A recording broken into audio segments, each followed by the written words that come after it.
त्याच्यामुळे आता ह्याचा अभ्यास किती झालेला आहे हा सिरम इन्स्टिट्यूट किंवा तज्ज्ञांकडूनच आपल्याला कळेल. तुम्ही जो प्रश्न विचारलाय तो जरूर तिथल्या टेक्निकल लोकांशी मी बोलून याचं उत्तर देईन. पण आता पुण्यामध्ये जे आजार चालले त्याबद्दलच मी आज आरोग्यमंत्री आणि माननीय मुख्यमंत्र्यांना ट्विटही केलेलं आहे, कारण माझा स्वतःचा मतदारसंघ खूप इफेक्टेड आहे आणि अफेक्टेड एरियामध्ये असताना गेले जवळपास 5 ते 10 वर्षामध्ये पुण्याच्या आजूबाजूचं पाण्याचं जे प्रदूषण होतं ते प्रचंड वाढतं आणि ह्याच्यासाठी आम्ही अनेक उपक्रम केले, केंद्र सरकारकडेही पाठपुरावा केला आणि एक जन आंदोलन कधीतरी काहीतरी विषयांमध्ये राजकारण बाजूला ठेवून ह्या देशामध्ये पाणी स्वच्छतेसाठी एक मोठं जन आंदोलन उभं करावं लागणार आहे. मला आठवतं हर घर जल नावाचा एक खूप चांगला उपक्रम केंद्र, मी तेव्हा कौतुकी त्या स्कीमचं केलं होतं, काय त्याचं नाव, जलजीवन मिशनमध्ये त्या कार्यक्रम तो केंद्र सरकारने सुरू केला. I am not taking away from the intention of the government, पण जलजीवन मिशन मला खूप दुःख होतं हे बोलताना, पण जल जीवन मिशन ज्या अपेक्षेने जेवढा निधी जल जीवन मिशनमध्ये टाकला त्याचा इम्पॅक्ट तेवढा या देशात झाला आहे का हा एक मोठा प्रश्न आहे. माझ्या स्वतःच्या मतदारसंघात ज्या भागाची लोकप्रतिनिधी म्हणून मी काम करते, जल जीवन मिशनच्या अनेक ठिकाणी पैसे आलेले आहेत, निधी पडलेला आहे, पण घरात नळ नाही गेले किंवा सोय झालेली नाही. आणि त्याच्याच बरोबर या जल जीवन मिशनचं एक्सटेन्शन म्हणजे प्रदूषित पाणी होतं, त्याच्यामध्ये काय पुढे झालं, करोडो लाखो करोडो रुपये त्या जल जीवनमध्ये गेले. खरंच नळ आले का, खरंच क्षण कमी झालं का, प्रत्येक घरात नळ फोडला का, एक खूप म्हणजे आम्ही ऑल पार्टी मिटिंग, आणि हा फक्त माझा विषय नाही आहे, सगळ्याच पक्षाचे भारतीय जनता पक्ष, आज माननीय CR पाटील त्याचे मंत्री आहेत, मागच्या सेशनमध्ये CR पाटलांना मी विनंती केली होती की प्रत्येक मतदारसंघाचा तुम्ही प्लीज आढावा घ्या की पैसे वाया जाऊ नये, हीच आमची याच्या मागची भूमिका आहे.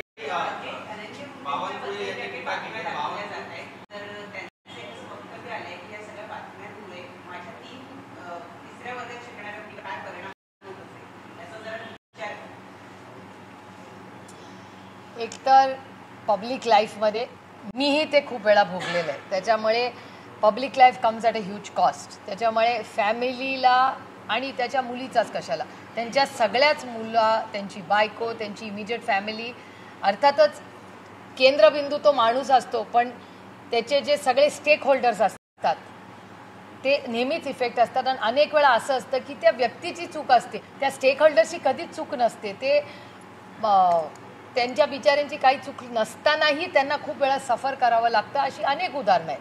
अनेक वेळा माझ्या वडिलांवर आरोप झाले, माझ्यावर आरोप झाले आणि त्याचा इम्पॅक्ट मी लहान असताना माझ्या वडिलांवर झाले तेव्हा माझ्यावर, किंवा माझ्यावर झालेले काही कमेंट्स असतील ते माझ्या मुलांवर. Comes at this is a price you have to pay for politics. पण मला एक गोष्ट खूप प्रांजळपणे म्हणायची आहे की काल मी त्यांचा तो व्हिडिओ तुमच्या ह्याच्यावर पाहिला, त्यांच्या मुलीबद्दल, त्यांच्या मुलांबद्दल आणि बायकोबद्दल मला अतिशय संवेदनशील आहे. मी त्यांची बायको राजेश्री एक अतिशय चांगली महिला आहे, तिच्याबद्दल माझ्या मनात फक्त प्रेम आणि आदर आहे. त्यांच्या लहान मुलांचा या कशाची काही संबंध नाही. पण जेव्हा ते हे वाक्य बोलत होते मला त्यांना एकच प्रश्न विचारायचा होता की तुम्ही तुमच्या मुलीबद्दल बोलता, हे अतिशय योग्य आहे ते स्टेटमेंट, पण हे स्टेटमेंट करत असताना संतोषच्या मुलांचा एकदा जरी विचार केला असता तर मला जास्त आनंद झाला असता.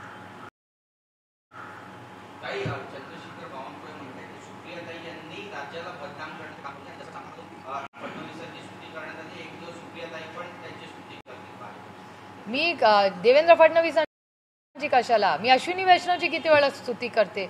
मी माझे भाषणं काढून बघा, मी त्यांच्या एक्सटर्नल अफेअर्स मिनिस्टरची पण स्तुती केली आहे. अच्छे को अच्छा बोलण्याचे याला लोकशाही म्हणतात. त्याच्यामुळे मी अश्विनी वैष्णवांच्या बद्दल किती वेळा चांगलं बोलते. मला जेव्हा एखादा रेल्वे मंत्री चांगलं काम करतो, एक्सटर्नल अफेअर्स, जेव्हा माझ्या लोकसभा मतदारसंघातलं एखादं मूल अडकलेलं असतं परदेशात तर जयशंकरजींनी मदत केली तर माझी नैतिक जबाबदारी नाही त्यांचे आभार मानायची. मी फ्लोअर ऑफ द हाऊसवर आभार मानलेत मोदी सरकारचे अनेक डिपार्टमेंट्सचे. त्याला नैतिकता लागते. अच्छे को अच्छा बोलो, पण जे चुकीचं आहे एका सशक्त लोकशाहीमध्ये तर मी कौतुक केलंच होतं. जेव्हा ते एकटे काम करत होते, सगळे कुठे कुठे बाहेरगावी परदेशी गेले होते तेव्हा मी काय म्हणले होते की देवेंद्र फडणवीस हे एकच वन मॅन शो चाललाय महाराष्ट्रामध्ये. आणि एक एक्सटेन्शन की महाराष्ट्राची बदनामी गेले 50 दिवस कुणामुळे होते याचा थोडा अपने भी दामन में झांक के देखिए.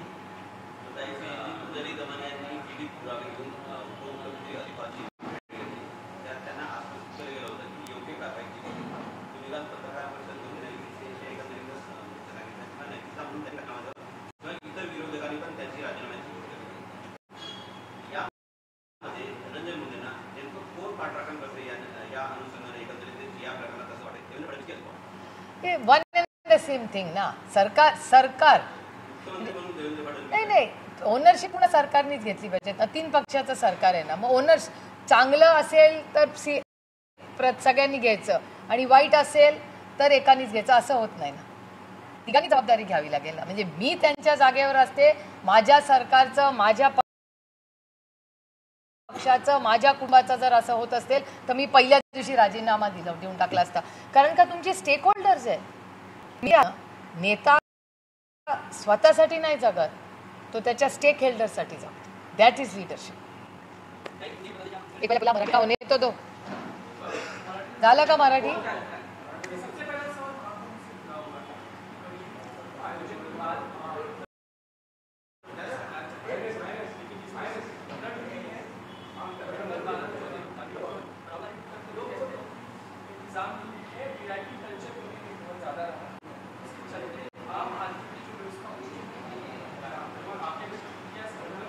आपने देखा होगा, आप ही के चैनल पे मैंने देखा है कि निरंजन देवी जी, जिनको मैं बहुत अच्छी तरह जानती हूँ, मेरे साथ सांसद भी रही है, हमारा केंद्र सरकार में मंत्री भी रही है, उन्होंने मांग की जो खुद वहाँ कुंभ मेले में है. वो निरंजन ज्योति जी ने ऐसा कहा है कि यहाँ प्रशासन का जो काम है वो ठीक नहीं हो रहा है और यहाँ आर्मी या मिलिट्री को लाया जाए, ऐसा निरंजन देवी जी कह रही है जो वहाँ है. तो अगर जिन्होंने निरंजन ज्योति जी ने जो सांसद रही है भारतीय जनता पार्टी से, वो खुद वहाँ है, उनको अगर ग्राउंड रिपोर्ट ऐसा हो तो सच ही होगा ना.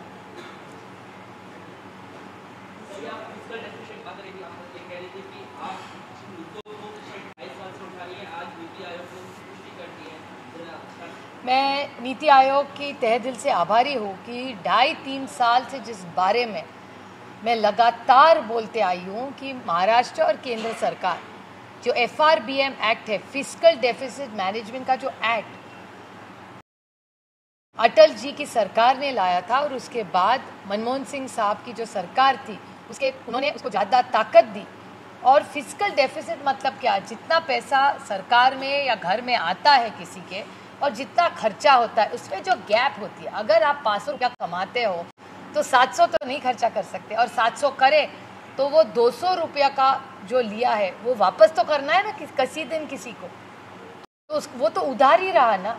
तो ये जो मैनेजमेंट होता है, सबको जितना पैसा आया और खर्चा किया उसको फिस्कल मैनेजमेंट कहते हैं. जो बीच का पैसा होता है, जो आया और खर्चा किया, उसको मैनेजमेंट को फिस्कल डेफिसिट मैनेजमेंट कहते हैं. और ये सारे पैसे के मैनेजमेंट में, ये बहुत मैं सिंप्लीफाई करके आपको समझा रही हूँ, और ये जो मैनेजमेंट है, मैं 2.5 साल से महाराष्ट्र सरकार को कहती आ रही हूँ लगातार कि फिस्कल मैनेजमेंट का जो डेफिसिट है वो बढ़ता जा रहा है.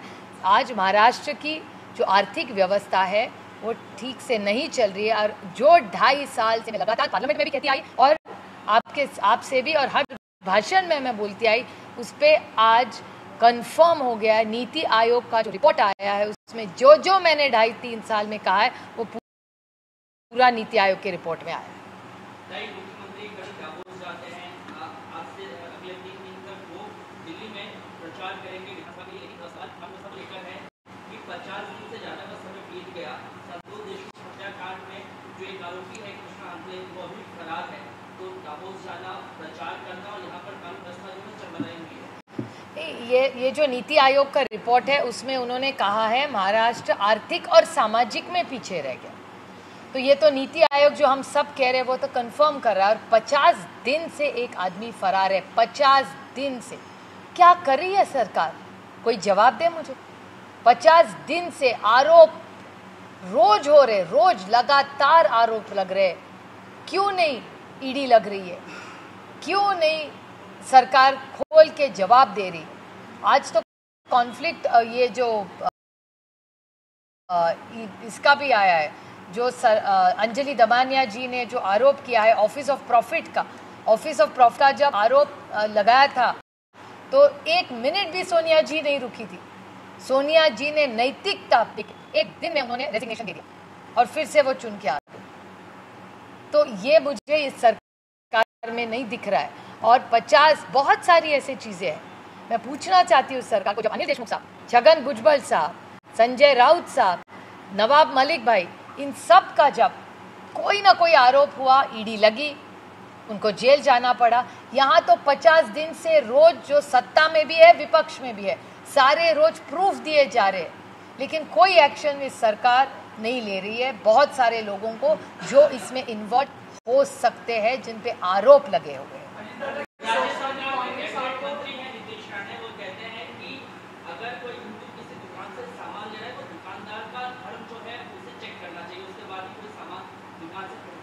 मैंने सुना नहीं है, मुझे पता नहीं है।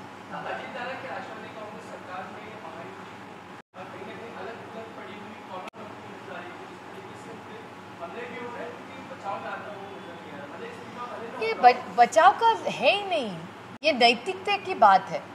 अगर मैं खुद का मैं बोलती हूँ, अगर मैं एक पार्टी में थी, अगर मंत्री हूँ, जिम्मेदारी तो होती है ना। 50 दिन से रोज पार्टी का नाम हेडलाइन में रोज आ रहा है, खून के आरोप हो रहे, बलात्कार के आरोप हो रहे, महिलाओं की किडनैपिंग के आरोप हो रहे, एक्सटॉर्शन का आरोप है। ये कोई अच्छी बात है?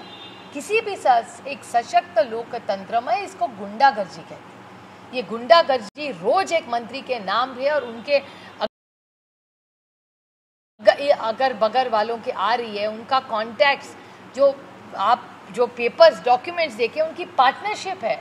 ये मैं नहीं कह रही हूँ, ये सारे चैनलों पे आ रहा है और प्रूफ आ रहा है। इसके बाद भी सरकार कोई एक्शन नहीं लेगी, इंक्वायरी आगे नहीं जाएगी। ये कौन सी नैतिकता है? ये कौन सा न्याय है कि लोगों को अगर न्याय नहीं मिले तो कोर्ट जाना पड़ेगा हर चीज के लिए?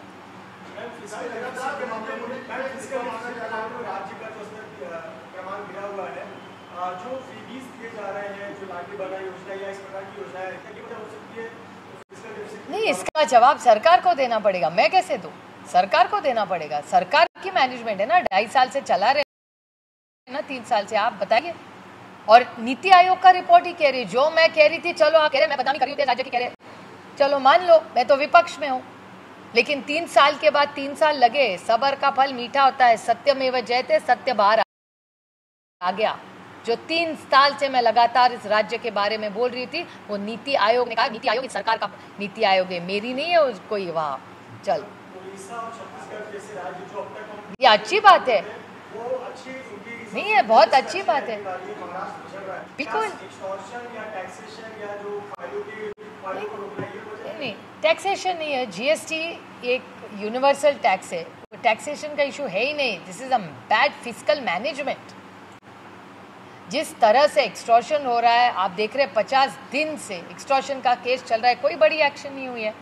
वो बैठा है आईसीयू में, आप ही के चैनल पे मैंने देखा, पूरा आईसीयू उसके लिए खुला है, उसकी बड़ी जगह का है, कोई बड़ा वीआईपी आया है परदेश से और उसकी पूरी प्रोटोकॉल हो रही है वहाँ। ये शर्म की बात है। महाराष्ट्र में ऐसी गंदी चीज़ें कभी नहीं हुई और इस सब का ये कहीं रुकना चाहिए। और मेरी अपेक्षा है, और हर पार्टी, हम पूरी तरह राजनीति को छोड़ के हम सब न्याय मांग रहे हैं उस बच्ची के लिए, उस बच्चे के लिए, उस फैमिली के लिए, उन देशमुख फैमिली और सोमनाथ की भी फैमिली जो परभणी में रहते हैं। कभी भी जाके 2 मिनट जाके उनके आंसू देखिए, रुक नहीं रहे आज भी 50 दिन के बाद। दोनों हत्या हुई है और दोनों फैमिलीज को न्याय नहीं मिला और लड़े जा रहे हम सब। आप सब लोग लड़ रहे हैं, मीडिया लड़ रही है, सारी पार्टियां लड़ रही है, लेकिन सरकार कुछ कर नहीं रही है। ये बहुत दुख की बात है।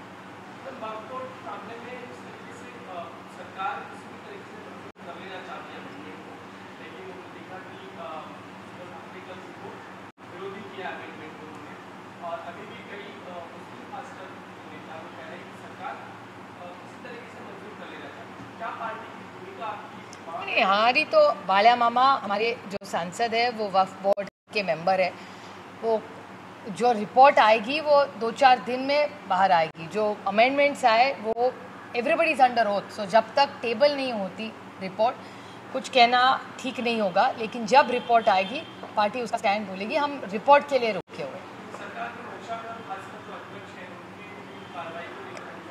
नहीं, हम बहुत दुखी रहे क्योंकि एक सशक्त लोकतंत्र में जिस तरह से ऑपोजिशन की आवाज़ दबाई जा रही है, हमें बहुत दुख हुआ। हमारी बहुत से जगदम्बिका पाल जी हमारे बड़े पार्लियामेंट के वरिष्ठ नेता रहे, बहुत सालों ने उन्हें पार्लियामेंट में काम किया है।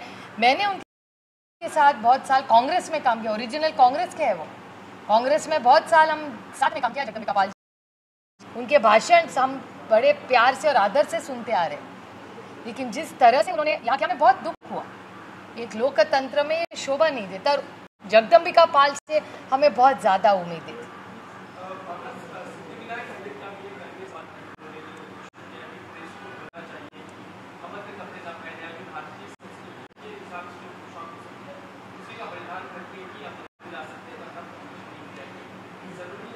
नहीं, मैं आपको बताऊं, महाराष्ट्र के और भारत के लोग संस्कारी ही है।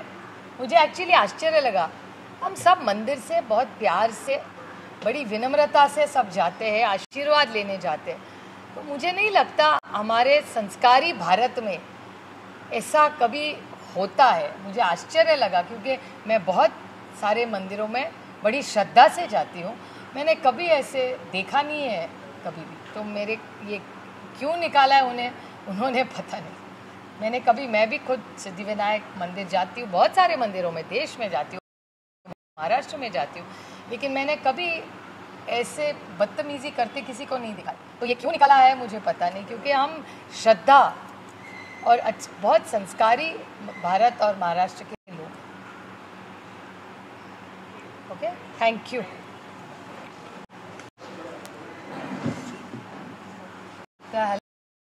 पत्र द्यायचं आहे ना, देऊन टाकूया ना, नंदुरबारचं पत्र द्यायचं आहे। हाँ, खत देना है, होईल, हाँ दे देतो कोणाचं, हो यांचं उद्या ना।